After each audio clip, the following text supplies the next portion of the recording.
Summary of Do More Faster by David Cohen and Brad Feld. Introduction. Have you discovered the coolest thing since sliced bread? Are you passionate about making the world a better place? If you have, then you might be a great candidate for growing your own business and becoming a successful entrepreneur. But of course, success takes more than just passion and a great idea. And even with the right tools, launching your own company means that it sometimes takes years before your dreams come to fruition. And that's why it's important to learn how to do more faster. Fortunately, that's what this book is for. So in the course of this summary, we'll take a look at some best practices for achieving the success of your dreams. In addition to learning who to hire and who to fire, and how to stay on top of your personal life and your business, we'll also discover how one man turned his love of comics into an actual job, why your email should only be 3 sentences long, and how to have a successful meeting while riding a bicycle. Chapter 1. Passion is more important than a good business idea. When you're thinking about the development of your future business, the most logical assumption might be that one great idea is all it takes to get your business off the ground. But in fact, a stellar idea isn't the only recipe for success. Because although it might sting a little to hear, if you can come up with that idea, somebody else probably will too. They might even have a better idea. And if you think a good idea is what charms investors, the reality is that investors aren't just looking for a great idea. They're really looking for someone with passion. That's because ideas are powerful, but they can always be improved upon. And if you get stuck in a rut of doing things the same way, ignoring the feedback of your target market or employees, you might wind up creating a product that no one wants or needs. And even the best ideas come second to passion, which is truly the most important ingredient in any successful business. But you don't have to take my word for it. Just look at the example of Kevin Mann, founder and CTO of Graphic.ly. Graphic.ly is an online comic book distributor, and Mann first had the idea for it when he drove over 100 miles to buy a certain comic book, only to find that the store was sold out. As he reflected on his passion for comics and how far he was willing to go to get one, he realized that he wanted to make them more accessible to fans around the world. So, as you can see from Mann's story, he had a great idea. But what ultimately made it unique and a viable business was his passion for bringing it to life.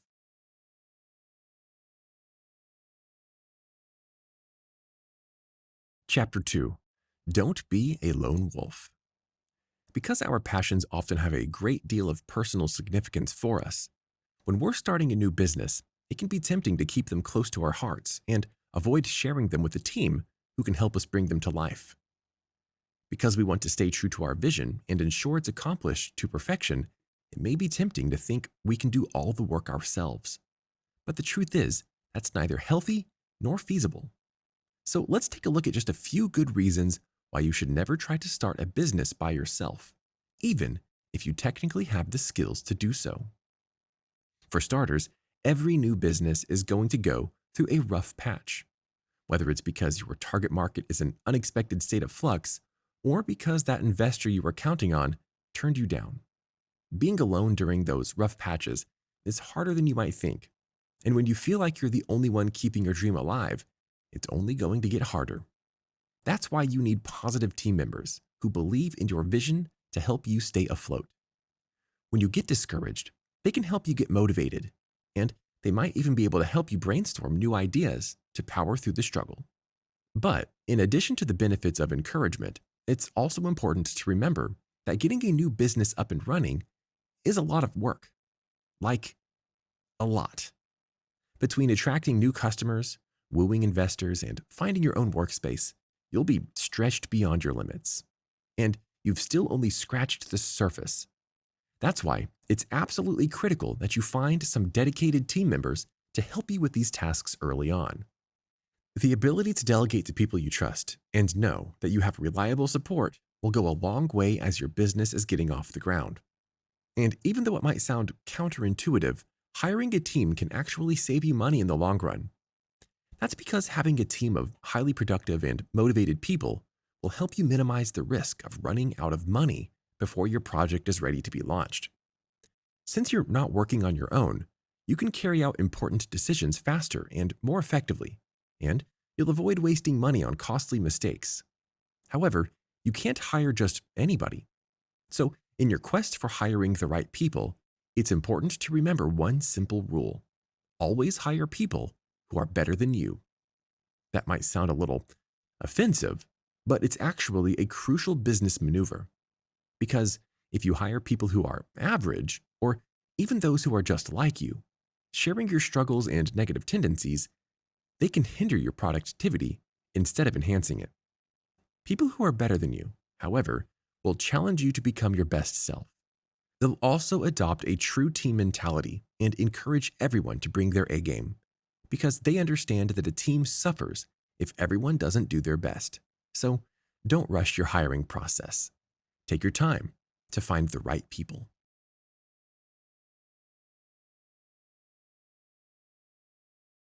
Chapter 3: The 3 Keys of a Successful Startup.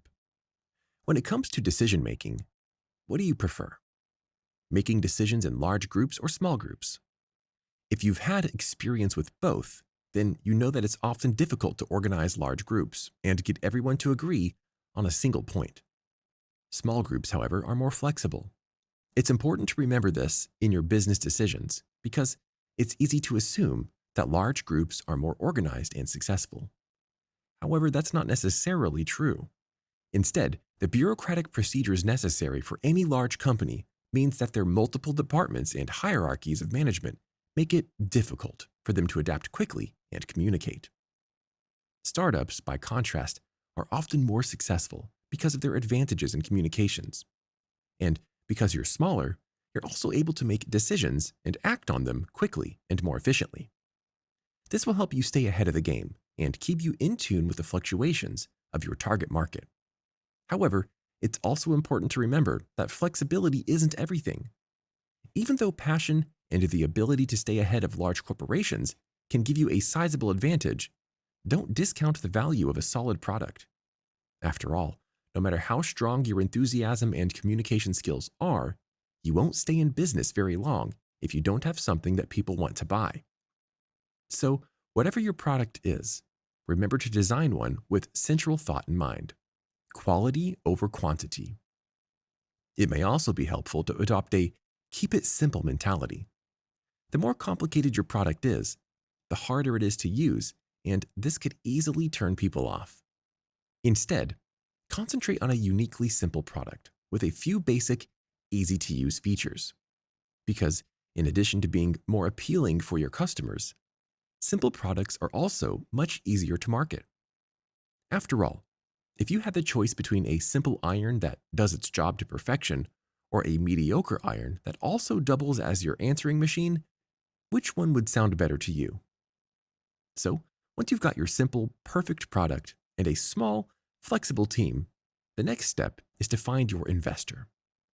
Sharpening your email skills can be helpful during this process because a perfectly worded email might mean the difference between a yes or no answer to that startup capital you crave. A good rule of thumb to remember is that your emails should always be 3 sentences long. That might sound way too short, but actually, long emails can be a turnoff to busy people. So find the right way to pitch your product in 3 sentences and craft the perfect email. That way, you're more likely to capture the interest of potential investors and get a response. Chapter 4: It's not all about investors. However, now that we've talked about the best way to get an investor's attention, let's take a look at a few more top tips. It's helpful to start by getting a solid idea of what your investors are looking for and tailoring your pitch accordingly. And although these standards will vary from company to company, one universal rule is that investors are looking for a startup team they can believe in. When you pitch your product, they want to know that you can successfully and efficiently accomplish what you've told them you'll do.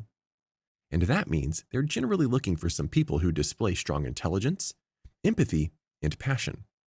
So you don't have to present it in any one stereotypical way.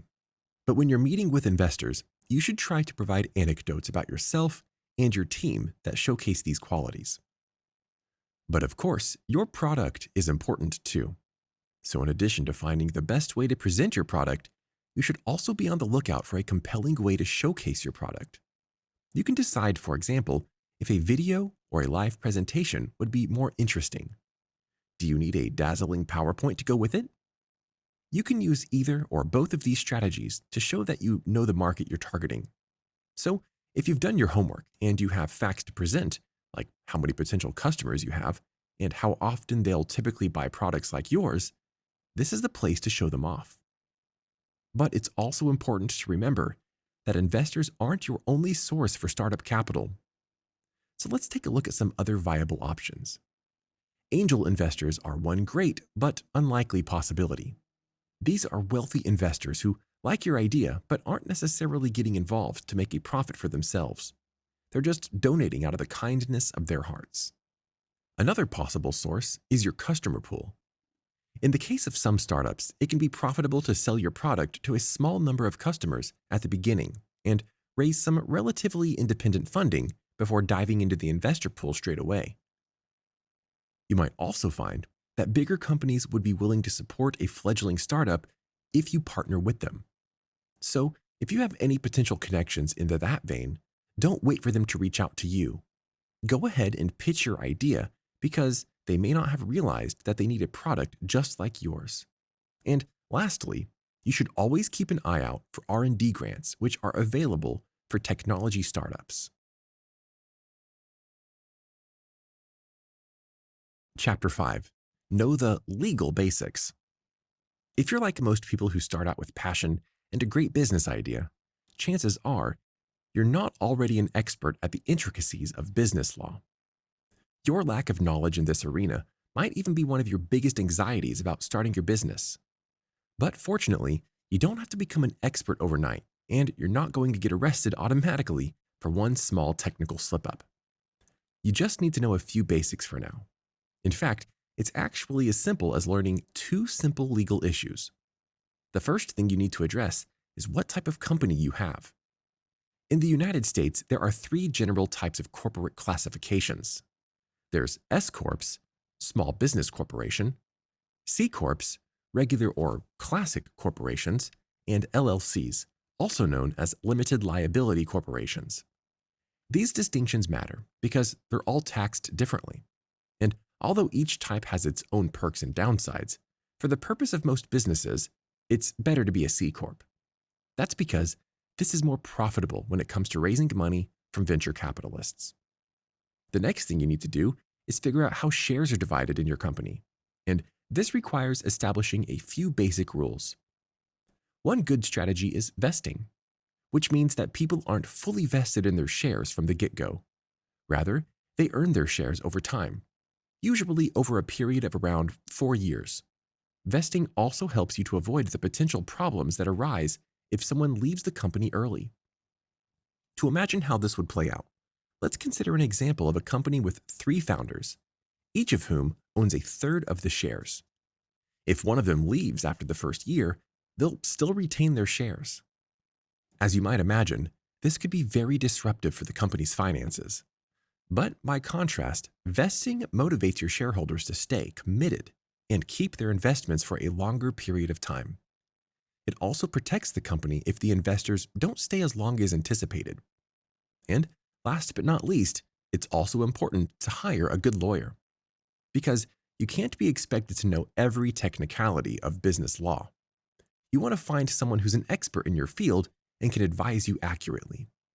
They can also help you stay on top of legal issues, especially if you're trying to patent something and you're concerned about patent rights. Chapter 6. Find a healthy balance.